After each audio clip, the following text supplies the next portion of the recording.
The sun beat down on Arlington National Cemetery, hot and heavy, just like the lump in my throat. I stood there, a young tomb guard, trying to be a stone statue of honor and respect.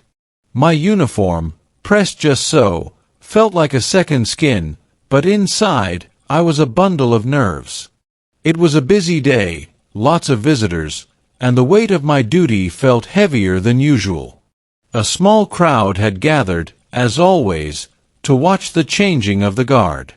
It's a precise, silent dance, every step, every movement, a testament to the soldiers resting beneath our feet. I was focused, eyes straight ahead, my mind clear, or as clear as it could be with the Texas heat trying to melt my brain.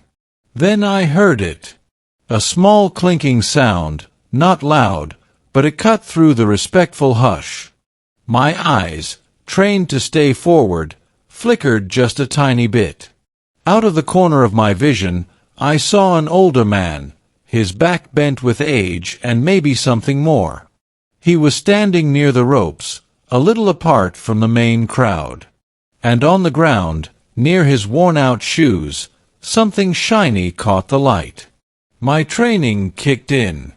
Rule number 1, the sanctity of the tomb. Nothing, absolutely nothing, should disrespect that. My heart hammered against my ribs. What was it? A piece of trash? Something someone dropped carelessly? My relief guard was approaching, the measured cadence of his steps a familiar comfort. He passed me, and I turned for the inspection, my mind still a whirl. The shiny object was still there. And then I saw the old man again. His face was etched with sorrow, his eyes fixed on the ground where the object lay. He looked lost. As my relief took his post, and I began my walk back to the quarters, I couldn't shake the image of that old man. Something about him, his quiet despair, felt different. It wasn't just a dropped item. My gaze drifted back to the shiny object as I passed it. It was a medal. A bronze star. My stomach clenched. A bronze star. Not just any medal. A symbol of bravery, of sacrifice. And it was lying there, on the ground. My mind raced. Do I stop? Do I break protocol? My training screamed at me to maintain the solemnity, the unwavering precision. But my gut, that deep human part of me, screamed louder. This wasn't a dropped coin. This was a piece of a veteran's soul, lying forgotten. I reached the end of my mat, turned, and began my 21-step walk in the opposite direction. Each step felt heavy, like I was moving through thick mud. The crowd watched, silent, observing my every move. They wouldn't understand. They couldn't know the battle raging inside me. As I approached the medal again, I made a decision. A clear, sharp decision that felt both terrifying and absolutely right. I wouldn't break stride. I wouldn't look directly at it. But I would do something. I slowed down, just a hair, as I reached the spot. My arm, which usually stayed stiffly at my side, moved. Not a dramatic swing, not a sudden movement. Just a subtle, almost imperceptible dip. My fingers, practiced and precise from countless inspections, brushed against the cold metal. And then, as if by magic, it was in my hand. No one in the crowd seemed to notice. My movements were so fluid, so ingrained in my training, that it probably looked like a natural part of my walk. I continued my patrol, the medal now held tightly in my palm, hidden from view. My heart was still thumping, but a different kind of thumping now. A calm, purposeful beat. I could feel the weight of the medal, not just its physical weight, but the weight of what it represented. As I turned at the end of the mat again, I looked towards the old man. His eyes were still on the ground, a single tear tracing a path down his weathered cheek. He hadn't seen me pick it up. He thought it was lost. Forever.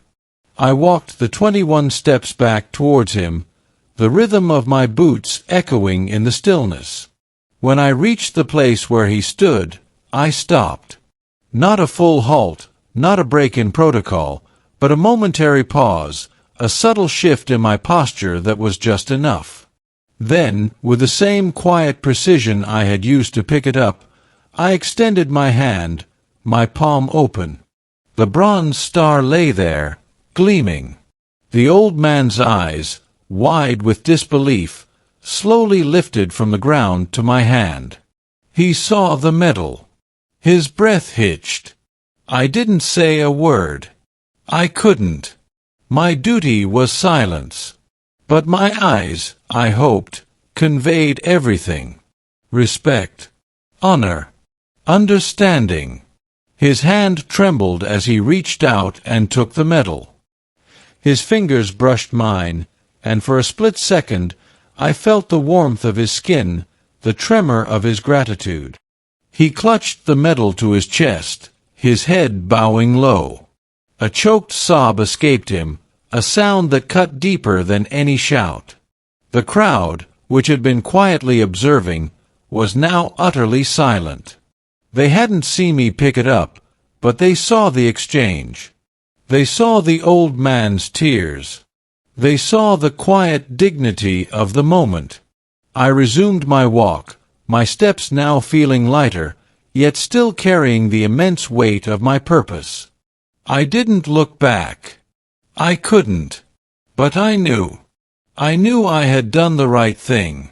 Later, in the quiet of the guard quarters, the story spread like wildfire.